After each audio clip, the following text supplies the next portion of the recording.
Welcome to the deep dive.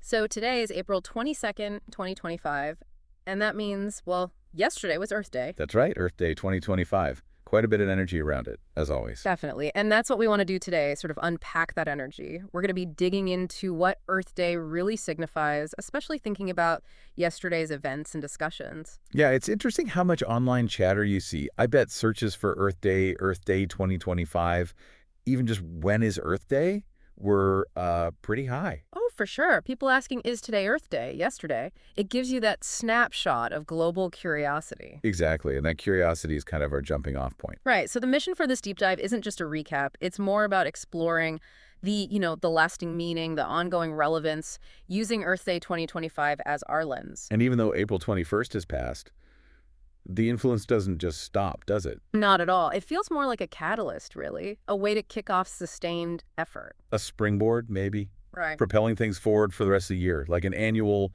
check-in on our environmental focus. Absolutely. And part of that focus often comes from the annual theme. Now, for 2025, let's imagine the theme was innovate for our planet. Okay. Innovate for our planet. I like that. So the idea there would be what?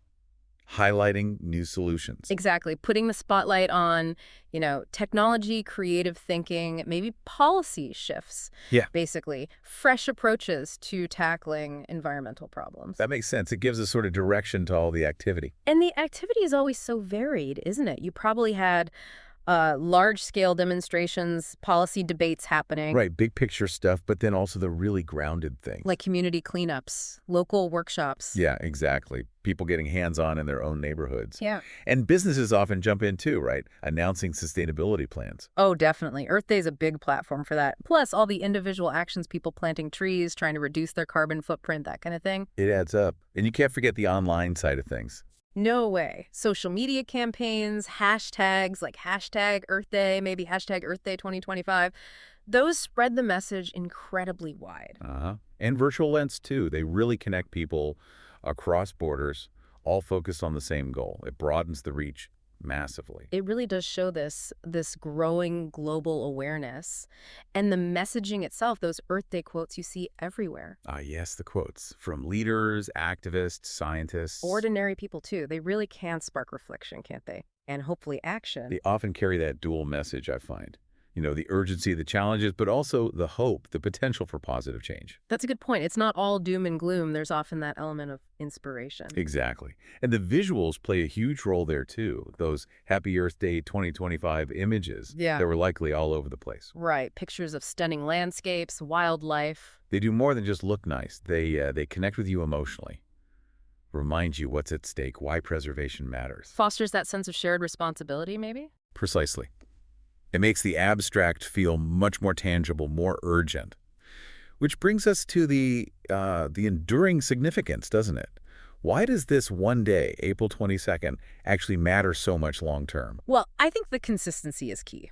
Knowing it's April 22nd every year gives this predictable moment for global focus. A reliable anchor point in the calendar. Yeah. Allows for planning, for building momentum year after year. It's not just a random date. And that predictability must help organizations, governments, everyone, really. They can plan campaigns, initiatives well in advance. Amplifies the impact, surely. It embeds environmental thinking into the global calendar.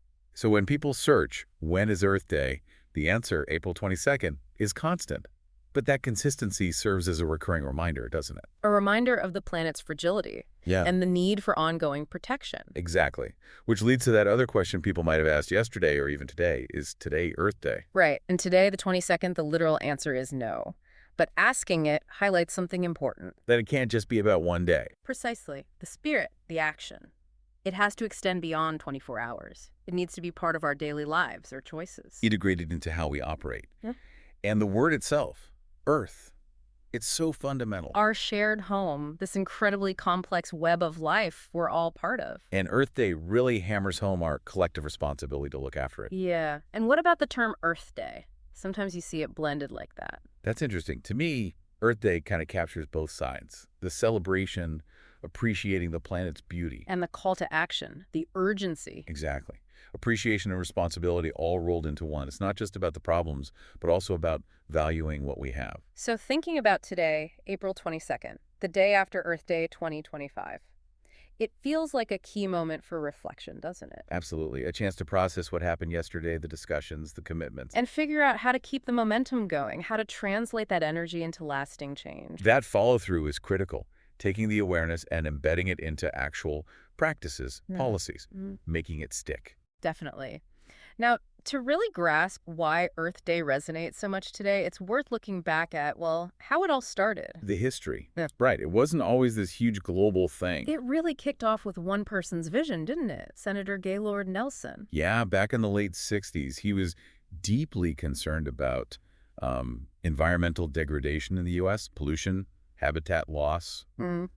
the whole picture. And he saw a need to raise public awareness, to get it onto the political agenda. And his inspiration, interestingly, came partly from the anti-war movement. Right. He saw the power of those student-led protests, the teach-ins. Uh-huh. And he thought, why not do something similar for the environment?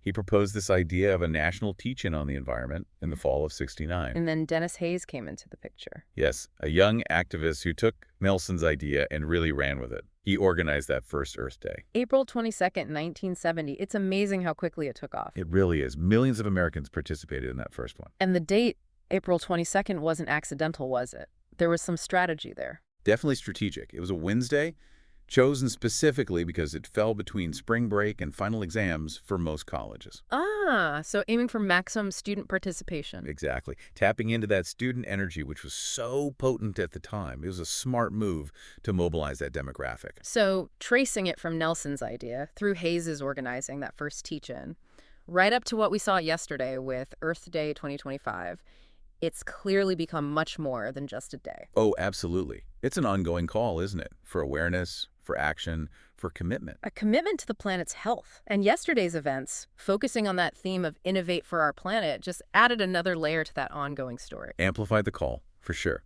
Push the conversation forward again. So that brings us to a final thought, really, for everyone listening, thinking about all the participation yesterday and that focus on innovation.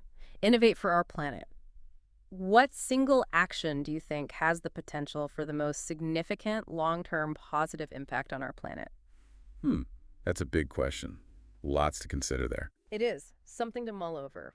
We definitely encourage you to keep exploring these themes, keep thinking about the ways we can all contribute long after today.